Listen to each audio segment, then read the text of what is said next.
Son muchos los acontecimientos que tienen lugar en una semana en el mundo. Por eso tenemos este espacio para analizar y para conversar sobre los temas más destacados de los últimos 5 días.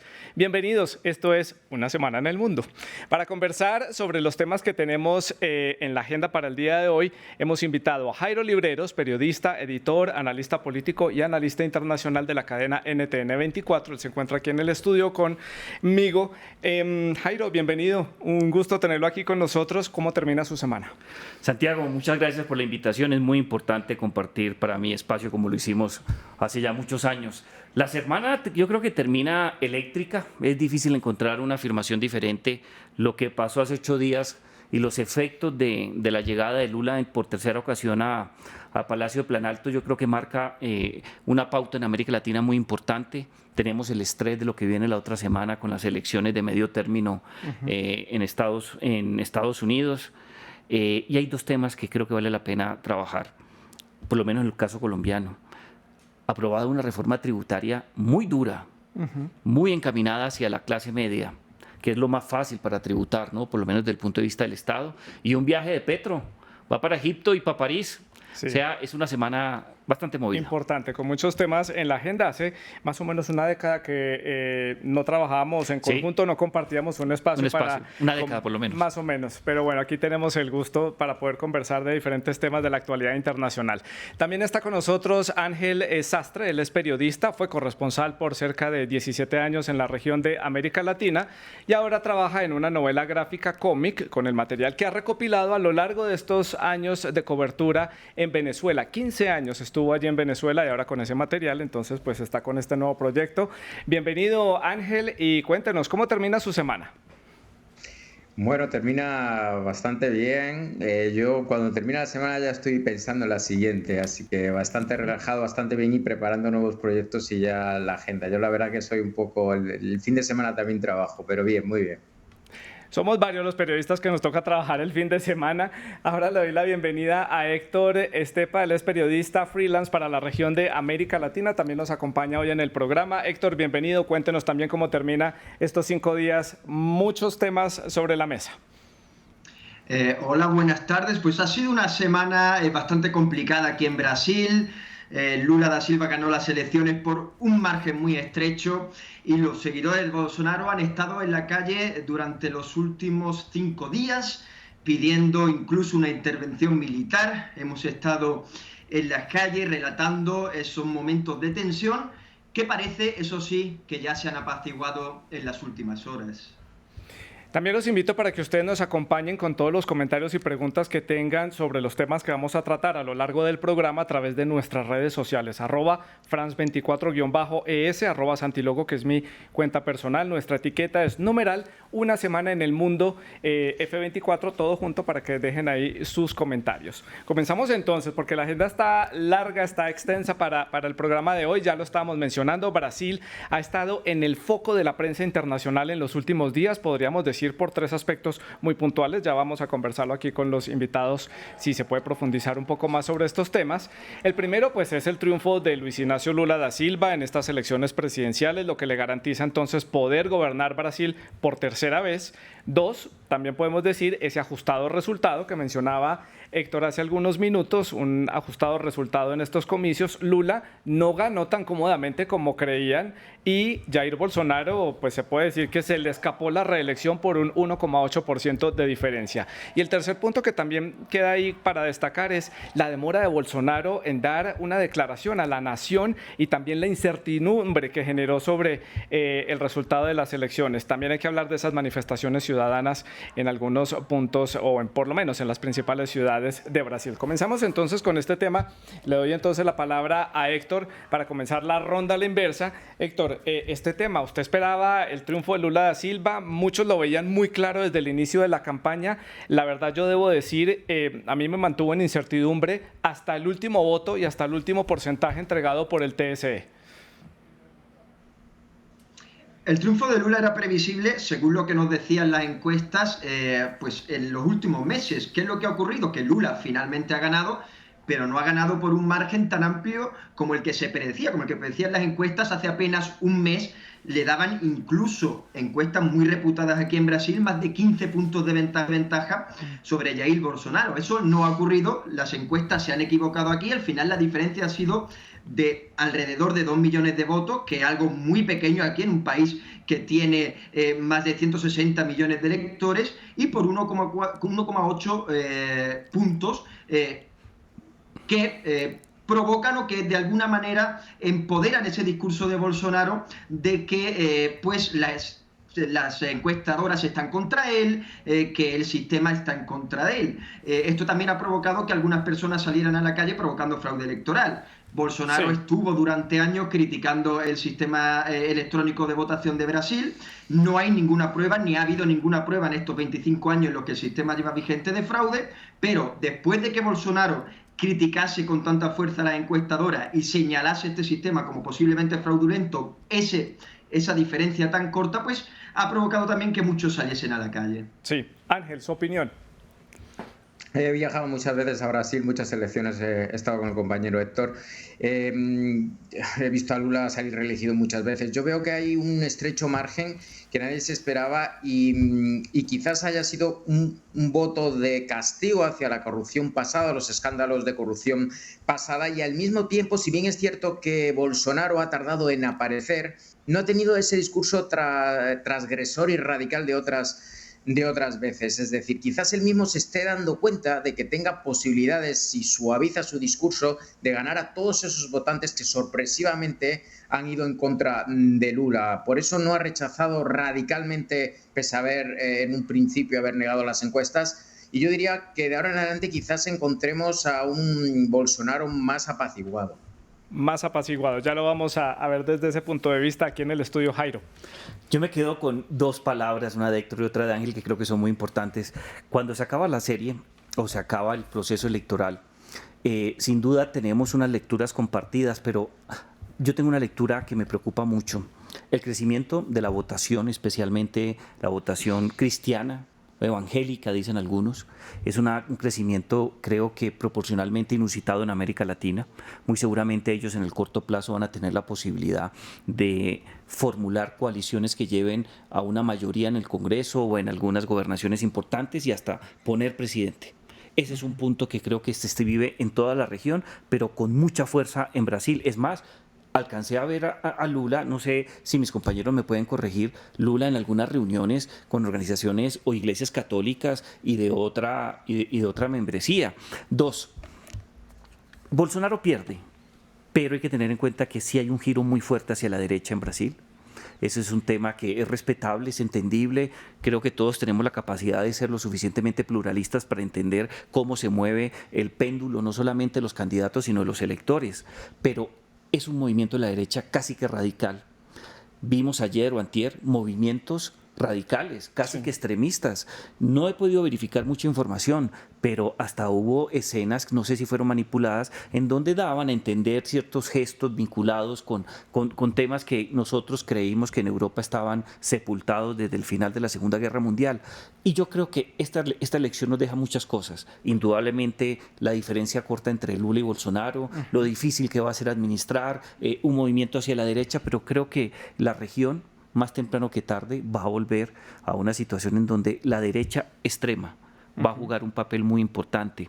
Y en cierta medida, yo estoy de acuerdo con Ángel, esa prudencia de Bolsonaro, aún demorándose, es pensando y respetando las diferencias con Trump, lo que muy seguramente se puede esperar. Sí. Trump creo que se lanza el martes, Bolsonaro va a seguir atentamente ese proceso y estoy seguro que Bolsonaro en el 2026, 2027 puede volver a ser presidente de Brasil.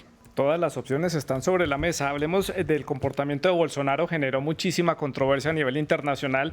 Se especuló de todas las formas posibles, que estaba buscando cómo acercarse a los militares para que salieran a las calles, que se estaba escapando a los Emiratos Árabes, que iba a salir en una declaración a medianoche, que al otro día, o sea, hubo todo tipo de desinformación, como también lo hubo a lo largo de la campaña, a través de las redes sociales. Pero ¿cómo interpreta uno ese comportamiento del presidente Bolsonaro? Y también les extiendo un poquito más la pregunta para comenzar con Héctor, que fue el que puso sobre la mesa ese término de apaciguar. Si tal vez ahora con la presidencia de Lula, que empieza a partir del 1 de enero, puede volver un poco más la cordura al gobierno de Brasil y dejar todas estas controversias que rodearon a Bolsonaro a lo largo de estos 4 años. Sobre por qué Bolsonaro habló tan tarde, se ha especulado muchísimo aquí en Brasil. Se filtró a la prensa que algunos de sus más cercanos ministros, de sus más cercanos colaboradores, casi que le pidieron de rodillas que por favor decretase la victoria de Lula o reconociese la victoria de Lula y aceptase su derrota, mientras que otros miembros más dogmáticos del Ejecutivo le pedían lo contrario. Lo que sí que coincide en la mayoría de los analistas es que esto fue un cálculo político, efectivamente, como apuntaba Jairo antes, pensando en 2026, es decir, el presidente ya está pensando en volver a las urnas en 2026, sabe que su movimiento de derecha que ha creado aquí en Brasil es muy fuerte, de hecho el conservadurismo es mayoría en el Congreso, en el que también su partido, el partido de Bolsonaro, tiene una gran fuerza y está pensando en 2026. Entonces, el cálculo político de Bolsonaro, creen parte de los analistas aquí en Brasil, con respecto a su comportamiento esta semana era: si yo no acepto el resultado de las elecciones, voy a perder votos por el centro, y si yo lo acepto sin rechistar, voy a perder votos de mis seguidores, digamos, más radicales o más dogmáticos. Eso fue un cálculo político del presidente. Y con respecto a la otra pregunta, con respecto a si se van a apaciguar las cosas aquí en Brasil, eso dependerá mucho de cómo vaya a gobernar Lula. Si Lula se mueve como parece que se está moviendo un poco más hacia el centro, viendo las alianzas que ha hecho con políticos de centro, como el que va a ser vicepresidente, como Geraldo Almín, que recordemos fue de hecho su máximo rival en las elecciones de 2006, y que ahora ha sido además nombrado como jefe del equipo de transición de Lula, sí. Si Lula consigue moverse al centro, va a apaciguar un poco, yo creo, la temperatura aquí en Brasil. Pero hay que recordar que Bolsonaro quiere volver en 2026, que tiene buena parte del apoyo en el Congreso, y también dependerá de cómo se comporten esos partidos bisagra en el Congreso, si se apacigua la situación o no. Sí. Jairo, por acá para hacer la ronda a la inversa, ya le doy la palabra a Ángel. Muy interesante, estoy totalmente de acuerdo con Héctor y quisiera agregar algo. Brasil, como pasa en muchas democracias en América Latina, se respira un descontento popular muy grande contra la democracia. Quizás los primeros síntomas de ese malestar social se vieron en Brasil en la época de Dilma Rousseff. Lula, apoyado también por Fernando Cardoso, sacaron 28 o 30 millones de personas de la pobreza y las llevaron a la clase media. Y ese primer laboratorio de esa clase media que dijo, ok, nos educamos, nos alimentamos mejor, tenemos empleo, pero ya no podemos subir. Y viene la crisis y empiezan a perder puestos.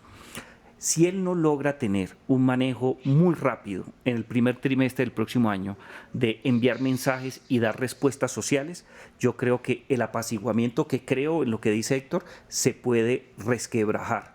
Aquí hay que dar respuestas de política pública. Las democracias representativas no lo están haciendo. Y si él no logra entregar respuestas positivas para calmar el malestar, para fortalecer ciertos sectores, para darle nuevamente aliento a un proyecto de vida distinto que no sea la pobreza, yo creo que va a tener muchas dificultades. Y la única forma, como dice Héctor, es yendo hacia el centro, mejorando sus alianzas, identificando partidos bisagras que le permita una mejor interlocución con diferentes sectores, no solamente con quienes sufren el malestar social, sino con sectores empresariales que ven con mucha desconfianza la llegada de Lula. Y creo que si él se mantiene en el centro, lo va a lograr. Pero la espada de Damocles de él es no calmar el descontento popular, que es muy fuerte en Brasil, que lleva muchos años sintiéndose y que Bolsonaro no logró manejar. No logró manejar, pero sí, son dos Brasiles completamente divididos de acuerdo a los resultados y tiene que responderle a las dos caras de la moneda. Ángel, su opinión para ir cerrando este tema. Yo creo que vamos a ver cómo ambos candidatos se van acercando, por lo menos en esta primera fase, hacia el centro. De la izquierda hacia el centro, de una manera más pragmática, de nuevo dando ayudas sociales, intentando, bueno, pues es el sello, ¿no?, del PT y de Lula da Silva, pero también contentando a los empresarios y siguiendo esa línea más pragmática que tenía Bolsonaro. Y Bolsonaro también, por lo menos al principio, se va a escorar hacia el centro, va, como decía antes, a apaciguar o a suavizar ese discurso, pero yo creo que según se acerquen las nuevas elecciones, veremos, según vaya esta legislación, veremos cómo ambas partes vuelven a su sitio y vuelven a enarbolar los discursos de izquierda y de derecha. Algo que me gusta del formato de este programa es que me da la oportunidad de salirme un poco de la rigidez de los informativos y el programa de debate para poner sobre la mesa un poco más de especulación, pero también bien argumentado. Y ustedes hablaban de Bolsonaro siguiendo los pasos de lo que está haciendo Donald Trump. No sé ustedes cómo ven, Ángel, continúo con usted para hacer la ronda a la inversa, si hay otros presidentes, otros políticos de la región de América Latina mirando atentamente lo que está pasando en Brasil para hacer lo mismo en un futuro en sus respectivos países, ¿y quiénes podrían ser? Por supuesto, tenemos todo lo que es el eje que se ha creado de izquierdas ahora mismo. Tenemos todo lo que es Bolivia, tenemos también, por supuesto, Argentina, tenemos Brasil y Venezuela. De nuevo, siempre hace ya casi 2 décadas que hay una lucha entre la derecha y la izquierda que se va... tenemos a Alberto Fernández, que hay un discurso que también él mismo está ahora intentando centralizar y separarse siempre con esa disputa que tiene con Cristina Kirchner. Y también, incluso en Bolivia, hemos visto como ya no se usa un discurso tan extremista como el que tenía, no extremista, tan escorado a la izquierda como el que tenía Evo Morales. Estamos viendo, de nuevo reitero la palabra, candidatos que, si bien son de izquierdas, Maduro directamente es que ha desaparecido de la órbita informativa, entre otras cosas por Ucrania, pero sí que vemos que todo este eje nuevo de la izquierda, estos líderes, buscan escorarse más al centro. Jairo, por acá. 2 cosas, voy un paso atrás.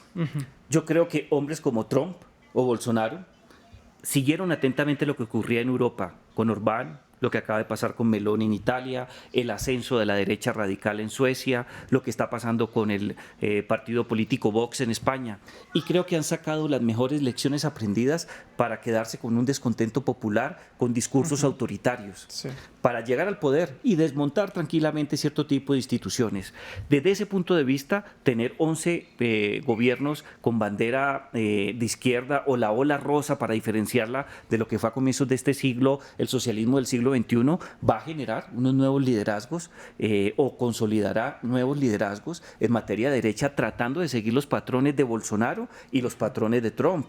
Yo no creo que en Argentina, por citar un caso, el señor Macri vaya a utilizar esos mismos mecanismos, pero él también sabe que más temprano que tarde, si quiere darle viabilidad a una segunda candidatura, va a tener que utilizarlo. Lo que estamos viendo en Bolivia, lo que está pasando en Perú, donde también con Arce hay problemas ya, pero con Castillo en Perú la situación es mucho más crítica. Fujimori va a volver y va a volver con un discurso mucho más duro. La última etapa de su candidatura le sirvió, pero se demoró mucho en ser radical. Entonces el péndulo va a cambiar. El problema es que el patrón a seguir es el estilo de Bolsonaro o el estilo de Trump, y eso sí va a ser muy difícil de procesar en toda la región. Es difícil. Para cerrar este tema, rápidamente, Héctor, muy puntual, por favor. Estoy de acuerdo con Jairo. Pienso que va a ser muy importante lo que ocurra tanto en estas elecciones de medio término en Estados Unidos como en las futuras elecciones presidenciales de Estados Unidos. Quiero decir, ahora lo que mira la derecha dura continental de América Latina es si Donald Trump, una vez después de salir del poder, va a volver a alcanzar la presidencia o no. Y eso seguro que va a marcar el futuro de esos movimientos en el resto del continente. Dejamos este tema por acá, obviamente hay mucho para conversar sobre el tema de las elecciones y de política brasileña, pero avanzamos con otro tema, y es esa visita del presidente de Colombia, Gustavo Petro, a Nicolás Maduro en la ciudad de Caracas. Por fin se tomaron esa foto que no se habían tomado en la frontera, ahora sí se la tomaron en el Palacio de Miraflores, en la capital venezolana. Hay también muchísima especulación que Venezuela está haciendo uso de Colombia para poder volver a la escena internacional, Colombia haciendo uso de las necesidades económicas de Venezuela Venezuela para poder impulsar la economía a través de la exportación a Venezuela. También se habla muchísimos temas a nivel de migración y a nivel político. Jairo, su balance de esta visita. Le confieso que me encantó. Hubo mucho estrés y muchas críticas en contra de Gustavo Petro porque se iba a sentar con una persona que es considerada en algunos sectores como un dictador, violador de los derechos humanos y causante de una crisis humanitaria nunca antes vista, por lo menos en la historia contemporánea en América Latina. Pero creo que manejó un discurso muy interesante, habló de democracia liberal, dijo algo que yo comparto íntimamente en términos ideológicos.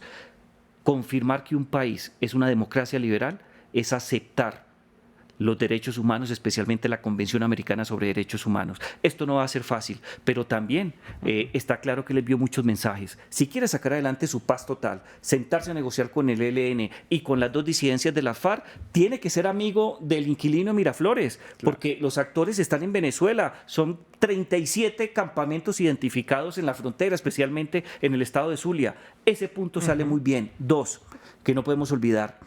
Petro tiene una apuesta latinoamericana, tenemos reunión el segundo viernes en Buenos Aires de diciembre de la CELAC. Muy seguramente Petro con esta reunión aseguró, y con el triunfo de Lula aseguró traerse la presidencia pro tempore de la CELAC, un organismo que para algunas personas no juega un papel importante, pero es que ninguno lo juega en América Latina. La OEA no tiene movilidad, pero con Petro va a ser a otro precio. Y cierro con esto muy puntual.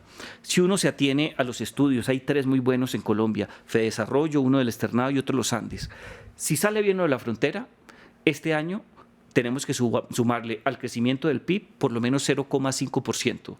Al 2025 le sumamos 2%. Y si sale todo bien, no espectacular, bien, Colombia va a crecer 3 puntos porcentuales por el comercio con Venezuela. Eso implica que en el 2026 Colombia solamente va a crecer por Venezuela, porque el promedio proyectado por el Banco Mundial del otro año es crecer 0,5% y en el 26 crecer 1%. Es una apuesta. Ángel, su opinión. Esa historia de amor y odio que llevan tiempos desde Hugo Chávez, Uribe, Santos, la frontera es un tema clave. Tenemos no solo Táchira, Cúcuta, tenemos la selva, tenemos ya, la extinta, entre comillas, FARC, y tenemos también los campamentos de la ELN, el narcotráfico, cómo ha servido de refugio, pero también la migración. O el otro desierto, la Guajira, el desierto del hambre, donde están los guayúros indígenas que también sufren graves problemas como la desnutrición. Pero sobre todo, yo diría estos temas, ¿no? También el tema económico y de la migración. Les conviene llevarse bien, entre comillas, y no tener las disputas anteriores que han tenido, que han sido unos resquemores muy fuertes. Yo creo que es una relación de conveniencia. Tendrán que tener en cuenta, sobre todo, estas olas migratorias que ha habido hacia Colombia. La gente que tiene menos recursos de Venezuela ha utilizado los países limítrofes, y creo que es un paso adelante. No va a cambiar ninguno de los dos gobiernos su postura, así que les conviene llevarse bien. Pasamos ahora a preguntarle a Héctor sobre este tema. Yo estoy de acuerdo tanto con Jairo como con Ángel. Pienso que es muy importante atender a los gestos. Petro dijo en campaña electoral varias veces y se ha referido varias veces a Maduro como dictador. Entonces, por eso sorprendió tanto, por lo menos a mí me sorprendió la postura con la que el embajador colombiano en Venezuela, Benedetti, una vez que se reanudaron las relaciones entre ambos países, llegó a Caracas en una actitud jovial, ¿verdad? Y abrazándose allí pues con todos los líderes de Venezuela. Petro no ha hecho eso. Petro ha llegado de una manera, digamos, como más serena, más de jefe de Estado, mucho más sobria, a reunirse con Maduro. Efectivamente, como dice Jairo, nombró la democracia liberal y también dijo en la rueda de prensa que quería que Venezuela volviese al sistema interamericano de derechos humanos, lo cual supondría acatar las decisiones de la Corte y pues un avance hacia la democratización de Venezuela, o hacia que los líderes venezolanos tomen medidas democráticas. Entonces tenemos dos intenciones. Por un lado, Petro parece dispuesto o parece creer que puede mediar en el proceso que llevaría una apertura democrática de Venezuela. También necesita, como ha apuntado Jairo, a Venezuela para conseguir su paz total. Recordemos que parte de la comandancia, tanto del Ejército de Liberación Nacional, del ELN, como de la Segunda Marquetalia, se encuentra en Venezuela. De hecho, Iván Márquez, el líder de la Segunda Marquetalia, se encuentra en un hospital venezolano.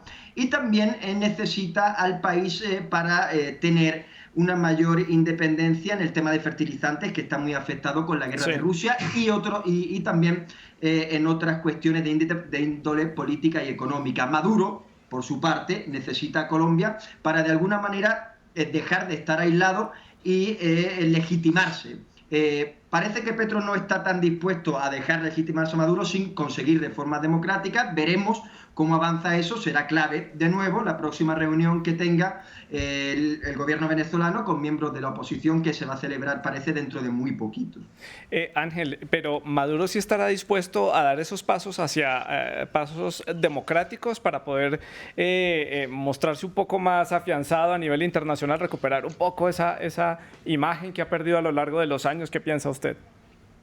No, yo pienso que lo que va a hacer Nicolás Maduro ya tiene prácticamente cooptados todos los poderes, el Tribunal Supremo. Esto ha sido a paso lento, pero vamos, lo ha ido cocinando bien en el sentido en que ya tiene el Supremo controlado, tiene el Ejército controlado, el Consejo Nacional Electoral controlado y la oposición. Por lo que parece, después de las protestas del 2017, la oposición también ha quedado muy mermada. Yo creo que sencillamente todavía quedan hasta el 2025 las elecciones. Va a tomar una postura la que ha tomado hasta ahora. Va a seguir con el mismo discurso, un discurso no tan escorado, no tan bolivariano, quizás más moderado, pero yo no creo que vaya a tomar grandes medidas, porque ya ha puesto todas las fichas en su sitio. Quiero decir, las elecciones no va a haber grandes cambios porque las ha ido colocando durante estos años para que todo funcione y las reglas del juego sean como él quiere. Sí. Jairo, algo que me llama la atención y que lo está mencionando Ángel, la oposición. ¿En dónde quedó en toda esta foto de esta película? No quedó.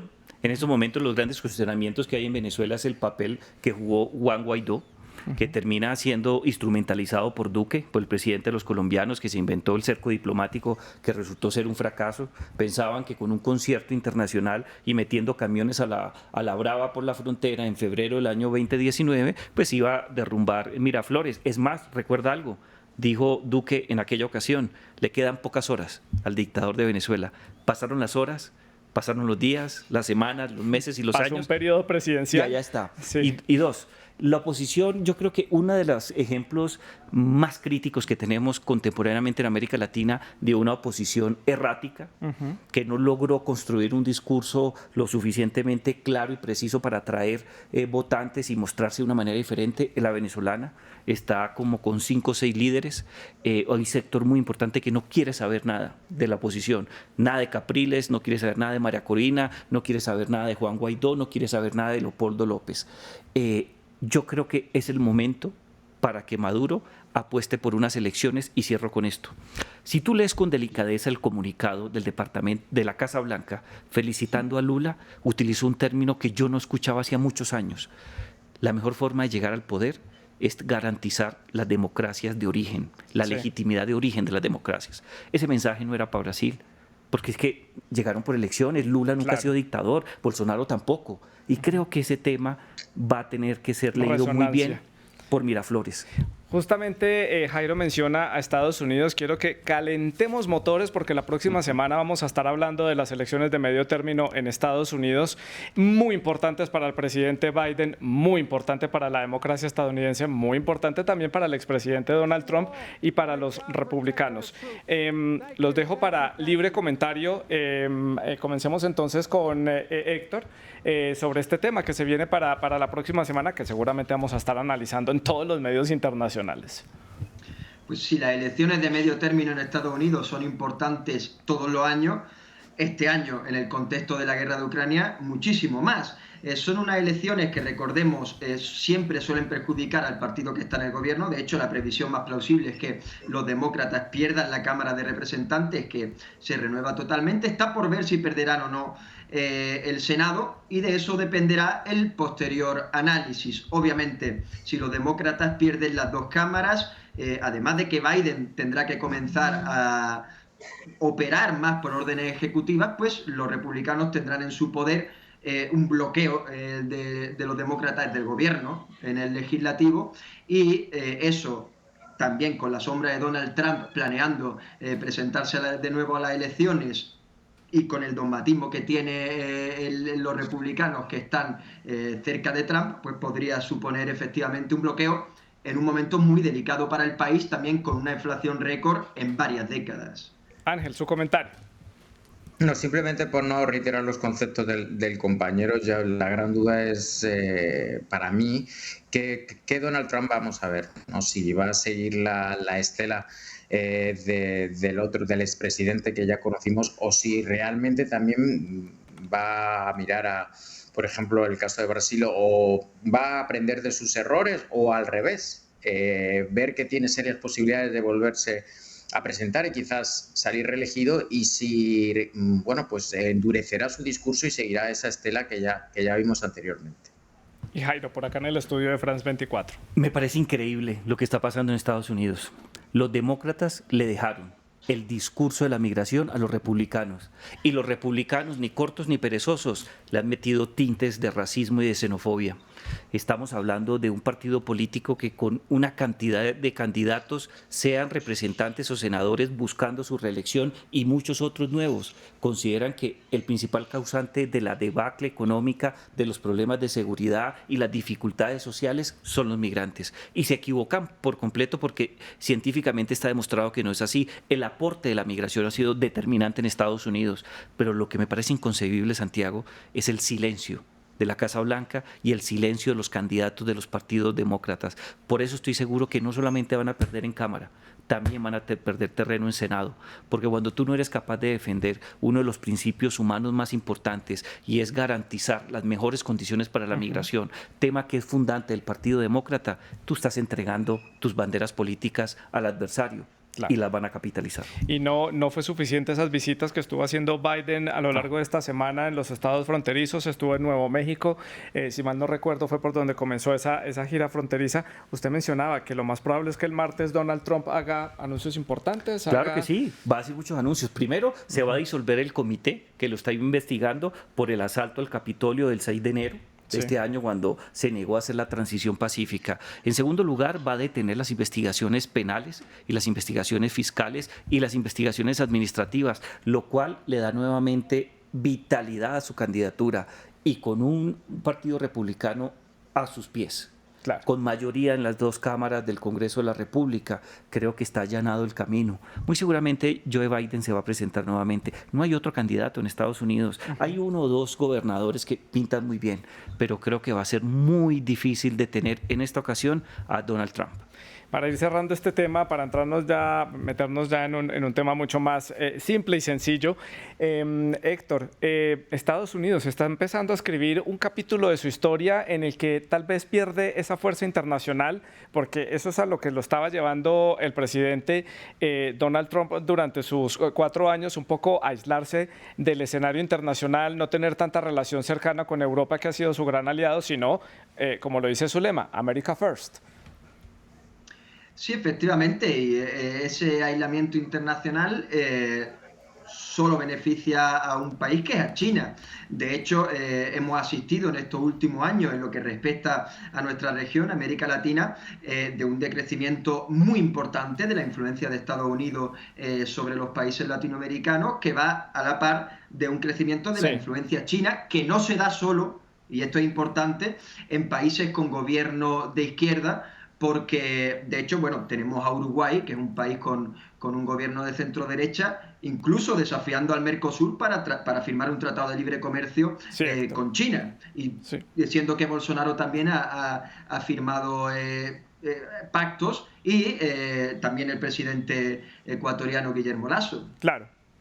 Bueno, pues ya me quedan pocos minutos para finalizar el programa. Quería preguntarles por otro hecho importante de la semana, y es la celebración del Día de los Muertos o Halloween. ¿Ustedes lo celebraron? ¿Desde qué punto de vista lo abordan? Ustedes, por ejemplo, en Colombia se celebra mucho más el Halloween que el Día de Muertos. Aquí para conversar un poco de temas de la cotidianidad. Ángel, usted, en España, la tradición, ¿cuál es la más marcada? ¿Y se disfrazó, le pregunto? No me disfracé, la verdad es que yo ahora mismo, si bien acabo de llegar de Afganistán, estoy yéndome a otro país y he pasado muchísimo en América Latina, he visto qué maneras tan distintas, sobre todo en México, ¿no?, de celebrarlo. Aquí en España, ¿para qué os voy a engañar? La gente más joven es la que se disfraza y sale de copas de noche.